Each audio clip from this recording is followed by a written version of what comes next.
Common इंसान में एक ये मिथ होता है और बहुत आम लोग इस बात को एक मिथ एज़ लेते हैं कि पेशेंट की डेथ होने के बाद भी कई हॉस्पिटल्स उनको वेंटिलेटर पे रखते हैं। ऐसा पेशेंट्स का कंप्लेन है या उनको मिथ है। तो सर इसके बारे में आप क्या कहना चाहेंगे?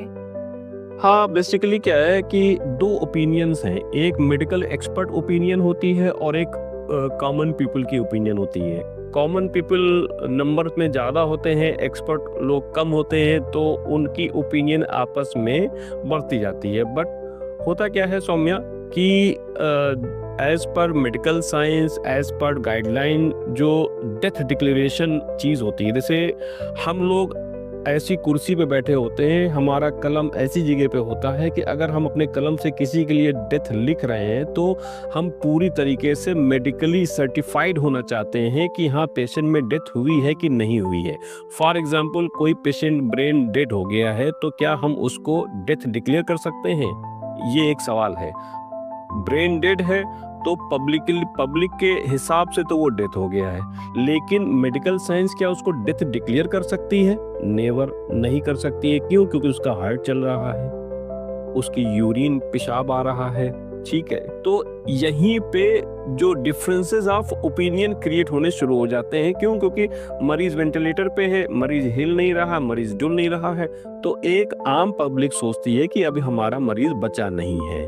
ठीक है, तो बट हम लोग ऐसे पेशेंट में लाइफ सेविंग सपोर्ट हटा नहीं सकते हैं, क्योंकि ऐसा अपने इंडिया में सुप्रीम कोर्ट की रूलिंग है। इसको कहते हैं passive euthanasia. Life saving support को हटाना इज ए पैसिव यूथनेसिया, जो कि अभी हमारे भारत में या इंडिया में एप्लीकेबल नहीं है। तो यहीं से डिफरेंसेस ऑफ ओपिनियन बढ़ना शुरू हो जाता है। मेडिकल एक्सपर्ट उसको डिक्लेयर नहीं कर सकता है क्योंकि ईसीजी में नॉर्मल रिदम चल रही है और ब्रेन उसका काम नहीं कर रहा है। पब्लिक उसको अपने नज़र से देख रही है, तो जब अपने नज़र से देखती है तो उनको लगता है ये तो मर चुके हैं। हमें चूंकि डिक्लेयर करना होता है, डिक्लेयर में 5-6 पॉइंट्स बहुत इंपॉर्टेंट होते हैं सौम्या। जैसे ईसीजी फ्लैट लाइन होनी चाहिए, ठीक है, हम लोग की pupils reaction dilated and fixed होना चाहिए, कोई हार्ट साउंड नहीं होनी चाहिए, कोई पल्स फीबल नहीं होनी चाहिए। तो हम लोग जब ये सब क्राइटेरिया चेक करते हैं, जब इसमें सब में 0-0 आता है, देन हम लोग डिक्लेयर करते हैं कि हाँ, अब पेशेंट की डेथ हो गई है। तो ये बहुत ही कॉमन डिफरेंसेस ऑफ ओपिनियन है। तो ये अक्सर रहता है, ये हम लोग पर डे इस चीज को फेस करते हैं। तो समहाउ हम उनको समझाने की कोशिश करते हैं कि डेथ का मतलब क्या है और कोमा का मतलब क्या है।